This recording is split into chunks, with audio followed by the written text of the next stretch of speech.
Hey everybody, today we're going to talk about planning and prepping for our meals. So I want to chat with you guys a little about some of my favorite tips and trips to actually make this really effective. Now you might be thinking this doesn't really have to do with learning about our essential oils.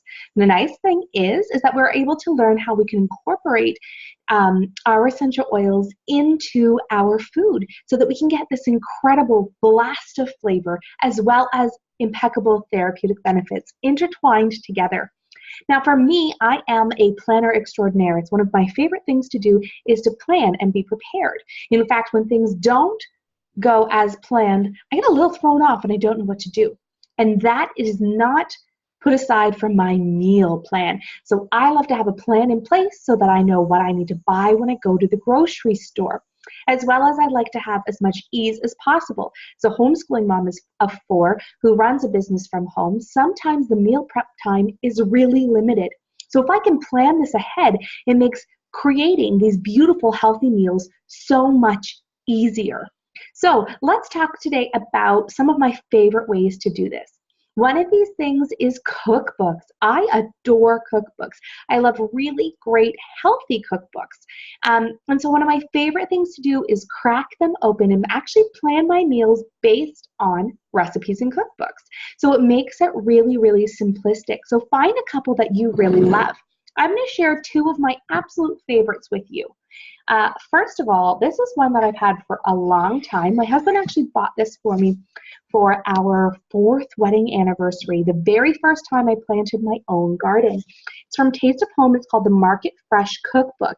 And what it does is it actually divides up your recipes by vegetable or staple that you may have grown on your own in your very own garden.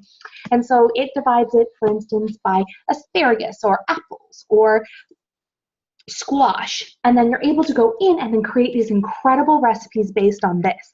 So one of the first things I do when I'm meal planning is I make a list of all of the things I have in my house right now. So maybe I have an abundance of potatoes, or maybe, we had a bumper crop of squash. So those are things I'm going to write down first. These are the ingredients that I have. I've got lots of this, lots of this, lots of this.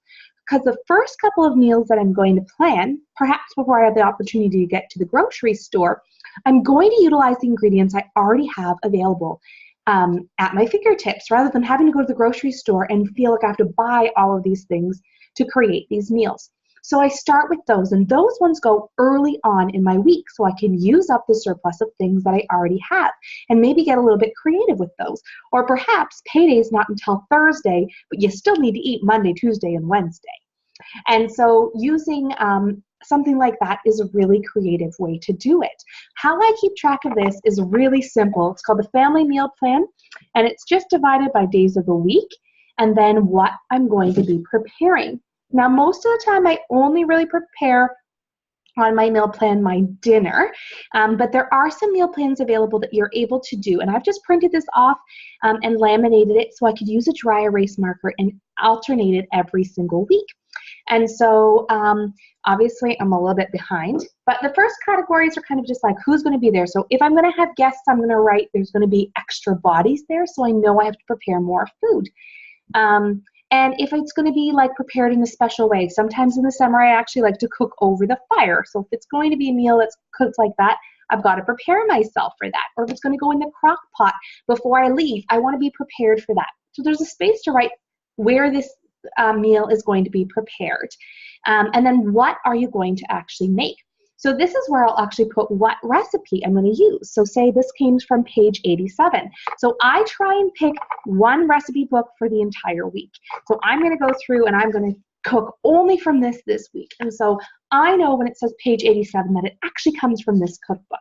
So I'm going to go through and I'm going to print this. If you're not a cookbook kind of person and you prefer to, have them on a Kindle, or you prefer to look it up on your phone or print off a recipe, whatever it is that you'd like to do, write it down. Even if you don't need a recipe book and you are one of those people that can just whip these ingredients up from your mind and just know what goes together, then just kind of write down what it is that you want to make sure you have the ingredients you need on hand. So you're not surprised when it comes to Thursday and you're having shepherd's pie and you don't have any potatoes or ground beef.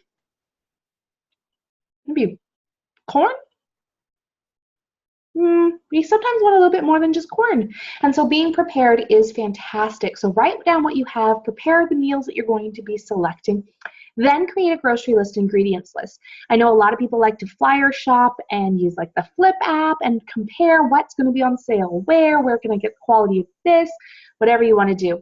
And so it makes grocery shopping a cinch. It also eliminates the ability to go and get those things that you don't really need, because maybe you go to the grocery store hungry and just add things to your cart.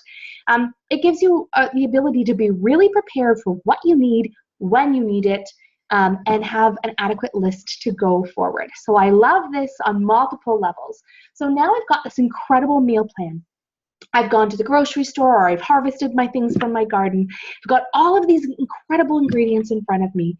Now what do I do? This is where prepping comes into play. And one of my favorite ways to prep is actually in containers. So going to like the dollar store and getting an abundance of different sized containers that you can store them in. I love Pyrex containers because they're glass. And they store really nicely. So getting something like that and then spending an afternoon or an evening where you're just literally prepping it. So what are the vegetables I need? Let's prep those and cut those up.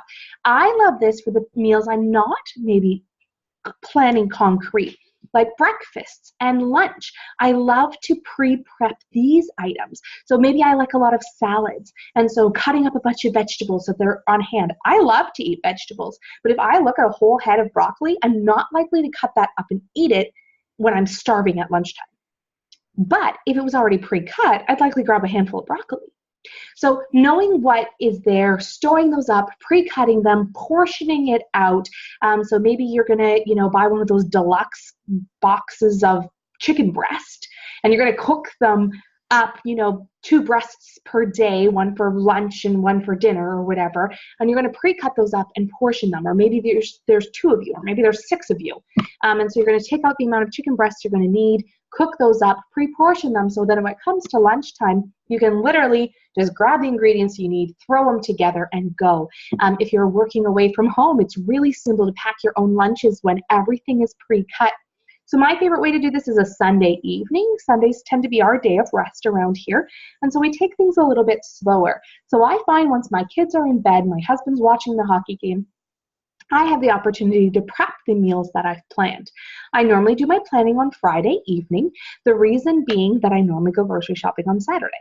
And so I have that, and I've got all of these fresh ingredients, so when Sunday comes, I can actually prep my food for the week.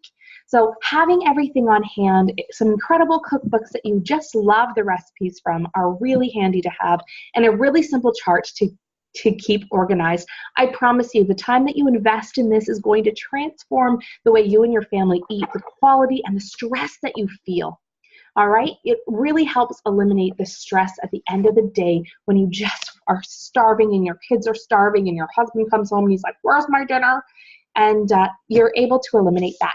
So I didn't say that I was going to talk about 2 cookbooks. So before I leave, I just want to mention one more incredible cookbook that I really feel melds with the whole concept of what we're learning here in Oil Camp.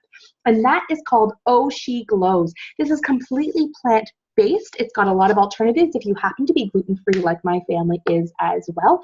So there's no meat in this, completely plant-based, really, really incredible quality quality recipes, and they are really diversified and a fantastic, fantastic book. She's also a Canadian author. She actually comes from Oakville, Ontario, and she's got a pretty incredible story too. So this is the first of her cookbooks. She has 2 of them out, and she also has an incredible blog. So if you're not a cookbook lover like I am, go check out Oh She Glows blog, and you can get some of her great recipes there as well. So I hope that this was helpful and that you have an idea and a concept on how you can make meal planning and preparation really simple for you and your family.